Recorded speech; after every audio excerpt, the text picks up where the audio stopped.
नमस्कार, आप देख रहे हैं सरमार लाइव सुबह की सुर्खियों के साथ। मैं हूं धीरज। मैं आपको बताऊंगा बिहार के प्रतिष्ठित अखबार सरमार ने आज के इस खबर को प्रमुखता दी है। आइए नजर डालते हैं आज की खबरों की ओर। इसरो ने रचा इतिहास, चांद पर हिंदुस्तान। भारत का चंद्रयान-2 शुक्रवार की देर रात चांद की सतह पर उतरा। देश ही नहीं, पूरी दुनिया इस खास पल का इंतजार रहा। विक्रम शुक्रवार देर रात 1:30 बजे से 2:30 बजे के बीच चांद की सतह पर सॉफ्ट लैंडिंग किया।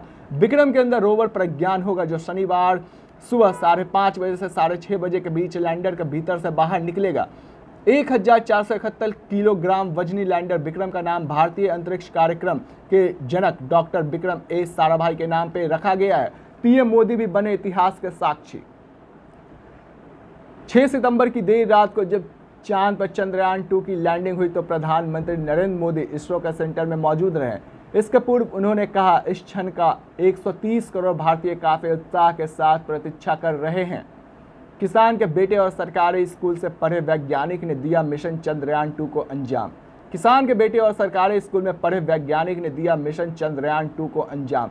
चांद पर पहुंचने के भारत के सपने के पीछे जो खास लोग हैं उनमें प्रमुख हैं डॉक्टर के सिवन, जो एक किसान के बेटे और एक कामयाब एरोनॉटिकल इंजीनियर हैं। आप देख सकते हैं कि चांद पर जाने का सपना हिंदुस्तान का पूरा हो चुका है। आपको बता दें, इस क्षण का, इस पल का पूरे देश की जनता इस पल का इंतजार कर रही थी। पूरे देश की नजरें इस चंद्रयान पर टिकी हुई थी। हालांकि नरेंद्र मोदी भी इसरो के सेंटर में मौजूद रहे और उन्होंने साफ तौर पे कहा जाए तो उनकी आंखें बस इसी पे लगी हुई थी, कब चंद्रयान-2 लैंड करे। और बता दें कि भारत अब हर उपलब्धियां, हर ऊंचाइयों को छूने में पीछे नहीं। अब भारत दिन पे दिन विकास के क्षेत्र में आगे चलता ही जा रहा है। यूएपीए कानून नोटिस जारी कर सुप्रीम कोर्ट ने केंद्र से मांगा जवाब। उच्चतम न्यायालय में गैर कानूनी गतिविधि निरोधक संशोधन यूएपीए कानून 2019 को चुनौती देने वाली 2 याचिकाओं पर सुनवाई के दौरान केंद्र सरकार को शुक्रवार को नोटिस जारी कर विस्तृत जवाब मांगा गया है। मुख्य न्यायाधीश रंजन गोगोई की अध्यक्षता वाली पीठ ने केंद्र सरकार को नोटिस जारी कर दोनों याचिकाओं पर विस्तृत जवाब मांगा है। न्यायालय के दायर की गई 2 याचिकाओं में कहा गया है कि यूएपीए कानून अभिवक्ताओं की आज़ादी, गरिमा और असहमति के खिलाफ है। यह कानून केंद्र सरकार को किसी व्यक्ति को आतंकवादी घोषित करने और उसकी संपत्ति जब्त करने का अधिकार देता है। याचिकाकर्ताओं ने न्यायालय से इस कानून को असंवैधानिक घोषित करने की अपील की है और कहा है कि इससे लोगों में मौलिक अधिकार का हनन होता है। आप देख सकते हैं कि यूएपीए कानून नोटिस जारी, सुप्रीम कोर्ट ने केंद्र से जवाब मांगा। मुजफ्फरपुर में फाइनेंस कंपनी में 17 लाख की लूट। कार्यालय खुलने के 45 मिनट के बाद हुई वारदात।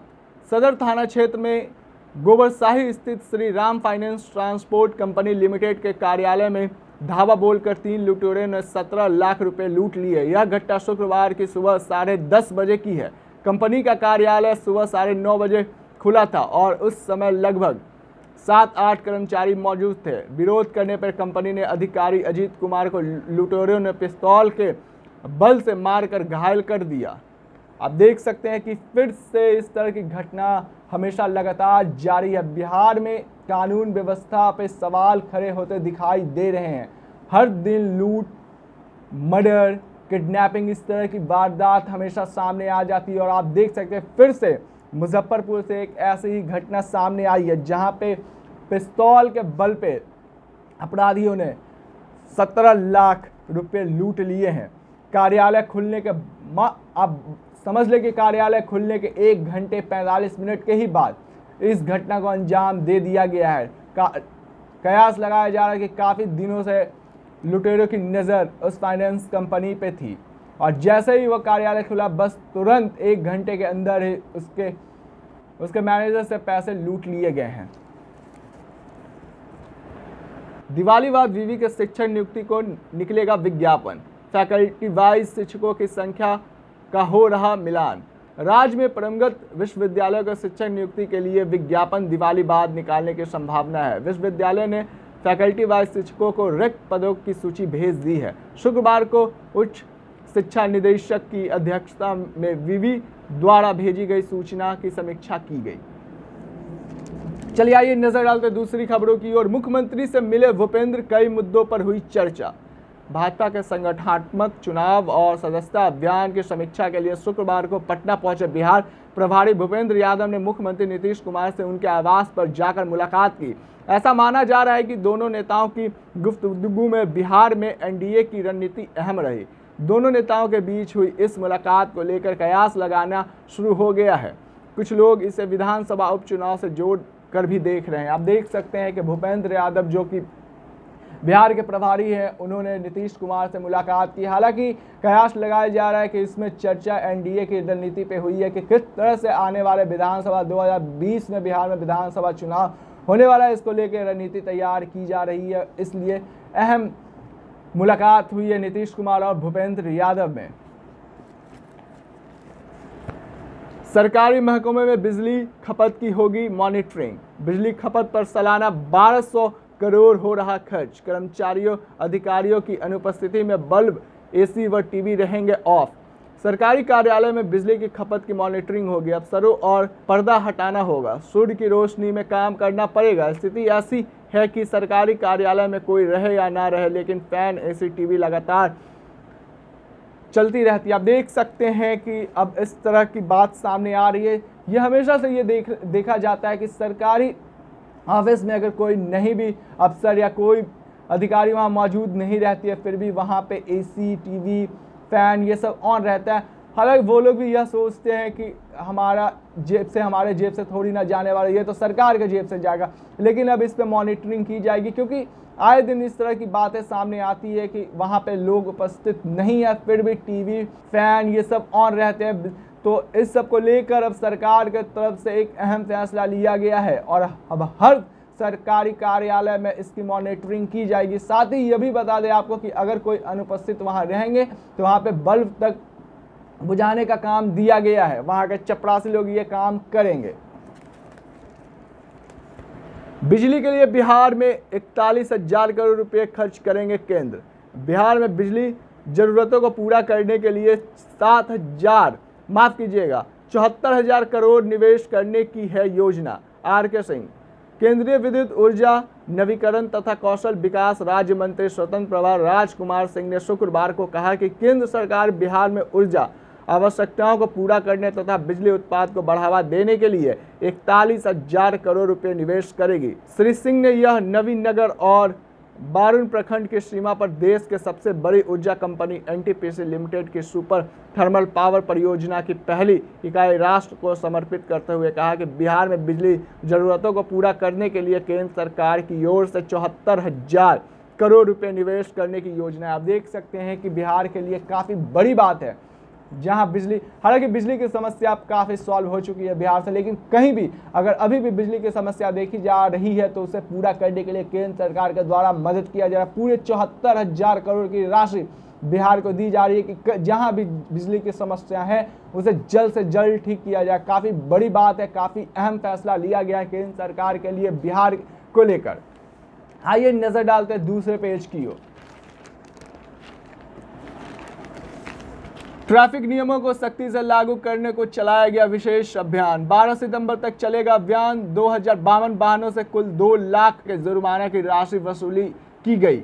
नाबालिग के गाड़ी चलाने पर लगेगा 25,000 जुर्माना, 3 साल की सजा का प्रावधान। ट्रैफिक नियमों को सख्ती से लागू के लिए शुक्रवार को पटना शहरी क्षेत्रों में विशेष अभियान चलाया गया। अभियान पटना मंडल के आयुक्त, आप देख सकते हैं, पटना प्रमंडलीय आयुक्त आनंद किशोर के नेतृत्व में चलाया गया विशेष अभियान की शुरुआत कारगिल चौक से की गई। राजधानी के प्रमुख चौक चौराहे पर इसका असर देखा। इस मौके पर आनंद किशोर ने बताया कि अभियान 12 सितंबर तक चलेगा। इस विशेष अभियान के दौरान 2 पहियों एवं 4 पहियों वाहनों की जांच की जाएगी तथा दोषी पाए जाने पर जुर्माना की राशि वसूली जाएगी। आप देख सकते हैं कि प्रमंडलीय आयुक्त के नेतृत्व में यह चलाया जा रहा है, यह अभियान चलाया जा रहा है जो कि 12 सितंबर तक चलेगा। इसमें आपको बता दें कि जो ट्रैफिक रूल्स है 2019 नए जो नियम आए हैं ट्रैफिक रूल्स को लेकर, इसको लेकर वह खुद जाकर निरीक्षण करते दिखाई दे रहा है। उनका साफ कहना है कि जो भी दोषी पाए जाएंगे अगर वसूला जाएगा, उनसे जुर्माना लिया जाएगा और साथ ही वह 12 सितंबर तक यह अभियान चलाया जाएगा। आपको बता दें कि 252 वाहनों से कुल आपको 2.5 लाख से भी ऊपर रुपये वसूले गए हैं। और नाबालिग जो भी गाड़ी चलाएंगे इस नियम जो नए नियम आए उसमें जो भी नाबालिग गाड़ी चलाते दिखेंगे, जिनके पास लाइसेंस नहीं है, ऐसे जो भी बच्चे पकड़ाएंगे उन्हें 25,000 रुपया जुर्माना, 3 साल की सजा का प्रावधान भी, और उनके परिवार को भी, उनके गार्जियन को भी वह सजा के पात्र हो सकते हैं।